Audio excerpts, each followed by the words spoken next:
அறங்காவலர் குழு தலைவர் திரு பி நடராஜன் ஐயா அவர்கள்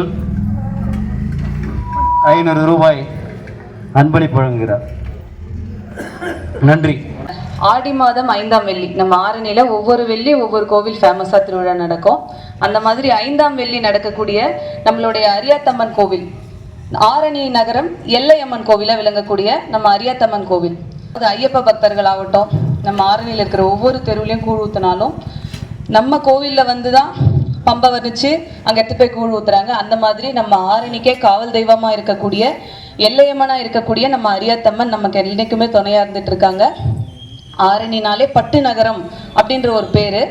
அதே ஆரணிக்கு மற்றும் ஒரு தனிச்சிறப்பு அப்படின்னு சொல்லணும்னா நாடகக்கலை. அப்படிப்பட்ட நாடகக்கலைக்கு பேரும் புகழும் சேர்த்துட்டு இருந்தவர் என்னுடைய தந்தை. அதே மாதிரி ஆரணிக்கு அரிசி ஆலை, களம்பூர் ஆரணி அப்படின்னாலே அரிசிக்கு ஃபேமஸ். இங்கே நாடகம் கொடுக்க வரவங்களாம் என்ன கேட்பாங்க, எங்கம்மா ஆரணியில் அரிசி எங்கே எடுக்கிறது அப்படின்னு சொல்லிட்டு.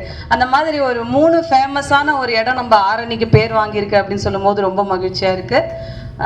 இது எல்லாத்த விட உங்கள் எல்லாருக்குமே தான் நன்றி சொல்லணும். இந்த மாதிரி எல்லா கிராமங்கள்லையும் உங்களை போல ரசிகர்கள் உட்காந்து பார்க்கறதுனால தான் நாடக கலைஞர்களுக்கு ஒரு உற்சாகம் வந்து சிறப்பாக பண்ணுறாங்க. அதே போல் கோவில் நிர்வாகி அண்ணனுங்களுக்கும் எப்படி தோணுதுன்னா, எத்தனையோ கலை நிகழ்ச்சிகள் இருக்குது, வைக்கணும்னா வைக்கலாம். ஆனால் பழம்பெருமையாக எங்கள் அப்பா காலத்துலேருந்து ஒரு 40 வருஷமாக பஸ் ஸ்டாண்ட் உள்ள வச்சுட்டு இருந்த அந்த நாடகத்தை இன்னைக்கு மெயின் ரோட்டில் போட்டு பர்மிஷன் வாங்கி இந்த அளவுக்கு பஸ்ஸு போகிற ஏரியாவில் நம்மலாம் பகலில் காசு கொடுத்தா கூட 1000 ரூபாய் கொடுத்தா இப்படி வந்து உட்காருவோமா? உட்கார மாட்டோம். அதே மாதிரி ஃபோனும் கையமாக தான் எந்த நேரமும் இருப்போம். இப்போ எல்லார் கையிலுமே ஃபோன் இருக்கு, ஆனால் யாரும் ஃபோன் பார்க்கறது இல்லை. எல்லாரும் சேர்ந்து எல்லாரோட கண்ணும் அந்த ஸ்டேஜ் மேலே தான் இருக்குது, கலைஞர்கள் மேலே தான் இருக்குது. அப்படி நீங்கள் கொடுக்குற இந்த ஒத்துழைப்பால் மட்டும்தான் ஆரணி நாடக கலை அப்படிங்கிறது தமிழ்நாடு முழுக்க இருந்துகிட்டு இருக்கு.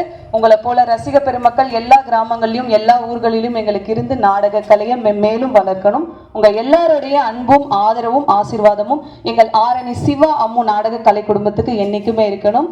வாழ்க தமிழ், வளர்க நாடக கலை. நன்றி, வணக்கம்.